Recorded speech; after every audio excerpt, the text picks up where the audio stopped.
I spent the last 5 months building a working Aperture Science Portal.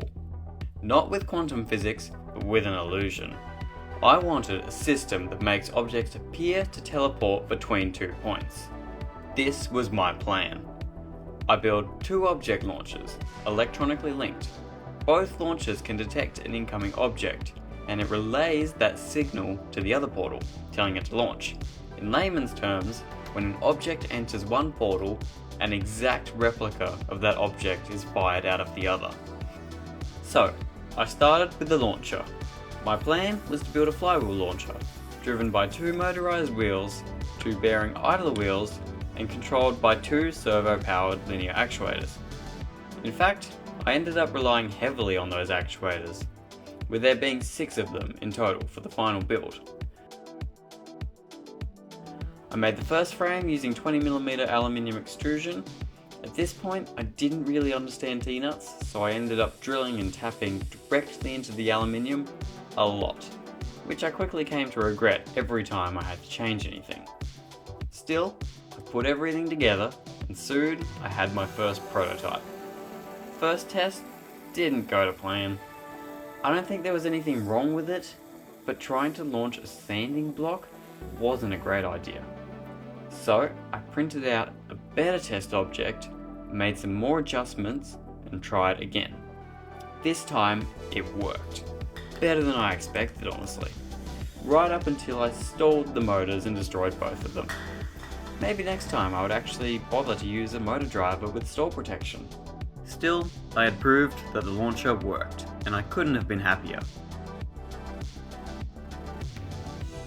Now, I just needed a way to catch and align the object properly. That meant the entire frame had to be redesigned. So, I opened up FreeCAD, threw the old frame into the bin, and got back to work. This time, I ended up with a much more robust and sturdy frame, and I was quite proud of it. I compiled my measurements, ordered the parts, and continued to spend months iterating, building, testing, breaking, redesigning, and eventually I landed on this final design. The alignment system works like this, and the foam here is to absorb impact and hopefully stop the object from bouncing back out. And of course, you can't have a portal which doesn't actually look like a portal. Using the portal frames as seen in the game as inspiration, I started working on the finishing touches. 14 10mm blue LEDs on the side, and a translucent ring with even more LEDs embedded within.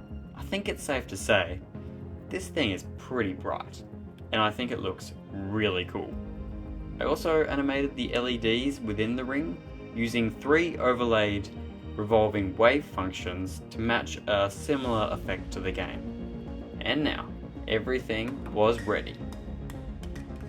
After a few bad throws, actuators getting jammed,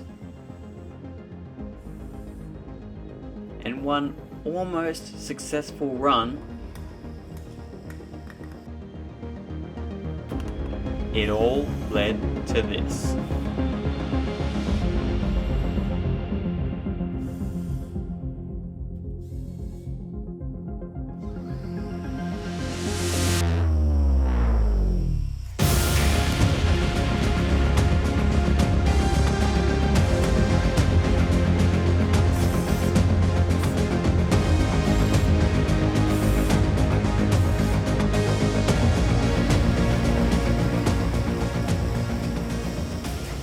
The portal can catch an object, realign it, and shoot it back out again.